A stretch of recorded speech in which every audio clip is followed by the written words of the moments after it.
The tragedy of the blaze is that officials say none of the 4 victims need have died at all.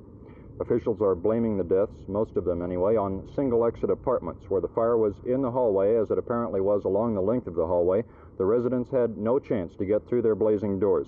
Some threw possessions, children, everything they could get their hands on out of second-floor windows. One young man leaped into a window through a courtyard carrying his infant nephew. The parents both died in the blaze. Fire officials will probably never know why they did not jump also. The fire, which blocked all the doors on the second floor, was a nightmare. We opened the door. We could see we couldn't get out that way. There wasn't but one way to go, and that was out the back window. In the second story, you hesitate just a little bit, but not for long. And we looked out, and there's a car. That's what we jumped on. And we no sooner hit the ground than this lady, a lady in this right next to us there, was sitting there with the window open, hollering, "Save my baby." I caught it. Still hard to tell. Then we got her to jump. We broke her fall. And then after that, it was the the fireman came just about that time. All during the time we was out here, there was a couple in that far apartment there hollering, "Save me, save me." And we told the fireman where to go. And he stood there and poured water in there, and about an hour later, when they could finally get in there, I guess it seemed like an hour at least, they told us that he was still breathing, which meant that she wasn't. Dallas Fire Marshal Guy Harbert says this is just one of thousands of apartment units in Dallas that have single exits. Single exits where a fire along the hallway would block any way of getting out of the apartment. This is a modern apartment concept where they have only one way of egress from the apartment onto a common walkway, which you can go either way on that. But in this case, evidently, they were never able to exit onto this walk. Ultimately, the land value has increased to such an extent, and you look at building codes, why the building code people saw fit to eliminate the rear 4 feet or 6 feet it would take to get you this 2 means of egress out of it. How much more is the property worth in terms of lives? Well, I would rather not dwell with you on that. This is apparently is much more valuable because we've sacrificed lots of safety in getting into this state. What price do you put on a few extra feet of parking space? A few years ago, building codes called for rear exits at places like this. Firemen who were on the scene last night tell of seeing faces at these rear windows crying for help, faces the firemen were unable to help because there were no rear exits. This is Phil Reynolds, Channel 8 News.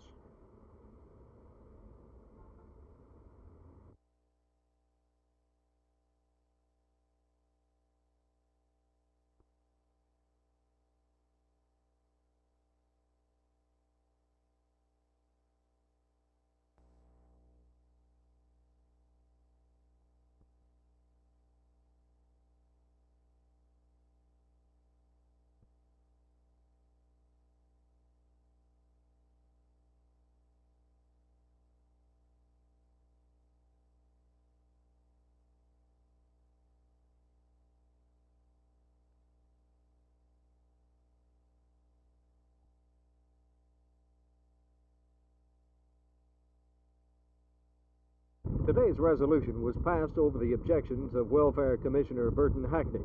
The new welfare fund distribution formula for Texas nursing homes was presented by the Executive Director of the Texas Nursing Home Association, Sid Rich of Austin.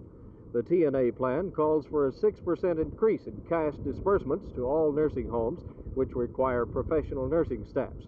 All other homes, which many are just custodial homes, will receive the 6%, less a $25 per month per patient reduction in actual welfare disbursement. The $25 supplement would have to be collected from the patient's family. The Texas Association of Homes for Aged representative, Mr. Herbert Shore of Dallas, called the plan monstrous, saying the supplement would be uncollectible, especially from indigent patients without families. This would mean an actual decrease in funds from government agencies. Shore said this would cause the closing of many homes and possible eviction of many private patients. The resolution will be reconsidered if the plan apparently does not work. Art Sinclair, Channel 8 News, Fort Worth.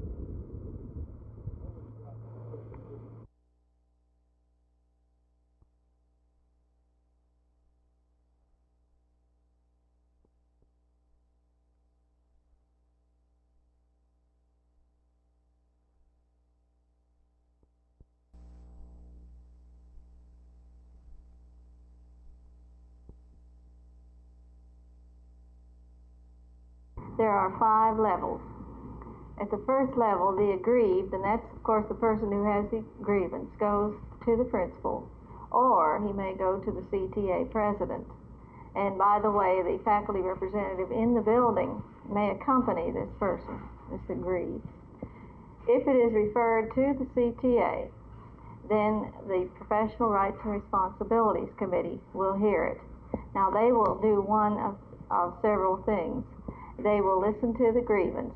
They will determine, first of all, whether or not the grievance has any validity. If so, they will send it to the superintendent. The superintendent receives it, studies it, and decides a number of things. He may come to a decision whereby the aggrieved will be happy. On the other hand, perhaps the aggrieved will not be satisfied with the superintendent's decision. At that time, it will be turned over to a special committee.